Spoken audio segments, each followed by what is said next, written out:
really a group issue. They as a faculty need to make sure that we have enough AQ faculty. They sort of have to work together. So lots of times they're doing joint research projects, right? Or they're doing something to support their colleagues in their scholarship. They can't just simply say, oh, well, I'm AQ. That means everybody else should be AQ, and I don't have any responsibilities about that. You got to change that thinking and make them see that this is everybody's issue, right? To have the right number of academically qualified faculty. And for us, basically we just say every tenure track faculty member, you could have a few that are master's degree people that have some additional PhD level coursework that are doing scholarship, right? As long as they're publishing articles and so forth. If you have 3 or 4 of those people, that's okay. You can't have 10 or 20, but you can have a few. And then the issue of participating faculty, you can have part-time faculty who are participating. What you need to do is make sure you have the participating faculty definition written out, which says, here are some things people do to be participating faculty. And it doesn't necessarily mean they teach full-time. They may serve on committees. They may advise students. They may do some other things. Basically when you do that participating definition, you put down, 8 or 10 activities that people do to make them participating. And you don't necessarily have to be a full-time faculty member to get there. Okay, what are some other benefits? You can get good, interesting benchmarking data out of AACSB. Probably the most useful for me is salary data, right? So I can go into the provost and say, look how far behind we are compared to our peers, right? You get, obviously, a lot of information on trends in business education, so they're putting together task forces that come out with interesting reports. But, even a magazine like Biz Ed that they put out, has some interesting articles in it. Of course, there's all the interesting presentations at all the conferences and workshops, right? So you can borrow ideas from other people based upon sort of plugging into the AACSB network. And, sort of has been already mentioned, it's just a good network to be part of because you're getting all these ideas and you're sort of also getting some confidence in how good you are, right? So you get to compare your situation to the situation in other schools, right? And you find that they're all wrestling with the same problems you are. Okay? And they may have some ideas and they may need some of your ideas. One thing I wanted to mention was we talked about differentiating ourselves with the AACSB accreditation. Of course, to do that, you actually need to take some steps, right? You need to make sure that you've got the accredited seal on all your publications and on your website. AACSB very much encourages that. You do that.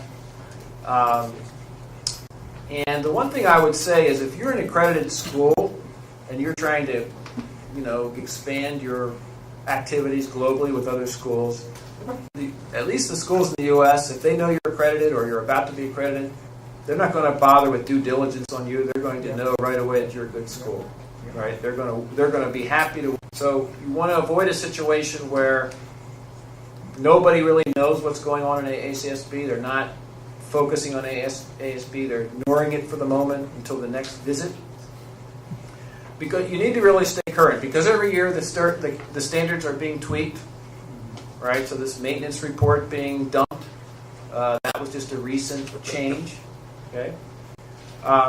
You, as the dean, need to be going to at least one meeting a year, say the annual meeting or the dean's meeting.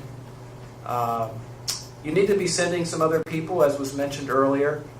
It makes it a lot easier for the dean to talk about accreditation issues if somebody has been sent to another meeting, because they sort of, as a language, a way of thinking that you don't have to bother communicating to that person anymore because they went to that meeting and they heard all about it. So, you know, it really is very beneficial. The other thing is, and Sun Beng talked about the turnover with deans. All right, well, that's everywhere. That's true in the U.S. As it is here, perhaps.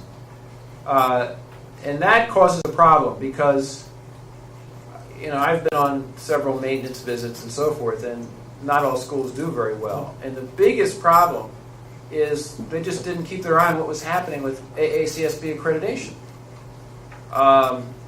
You know, the dean may have come from the outside and may have come from a position in the school where they were not plugged into AACSB accreditation. The dean may have come from the inside, and it was somebody who, you know, just came right from the faculty and didn't worry about these things while they were a faculty member.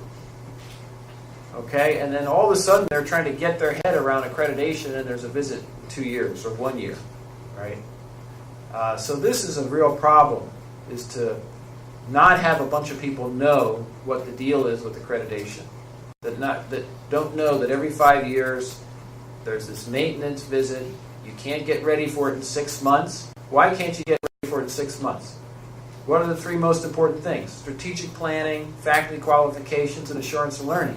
You can't get any of those done in 6 months, right? Those are things, that's why you got to do it every year. So you have to, in the school's culture, you have to establish it that, you know, we're always doing strategic planning, we're always worried about faculty qualifications, we're always doing assurance of learning, right? So that gets accreditation top of mind, and it's not just the dean that's involved, right? That you've got other people involved. So if the dean leaves, that doesn't mean we're back to square zero, right? That means everybody understands that we're still working on this, you know, with the new dean. So a little bit of succession planning, in other words, I think. And, you know, you do that by a combination of things internally, but also making sure you're going to a meeting once a year, sending some other people to a meeting as well, so they get to learn. So you look at your faculty roster and say, now, who has been to an AACSB meeting and who hasn't? You know, find out those that have not. Figure out a meeting to send them to. I know it's expensive, so you're not going to, you know, send 20 people every year, but make sure you don't keep sending the same person, right? So that concludes my remarks, and I'll turn it back to James.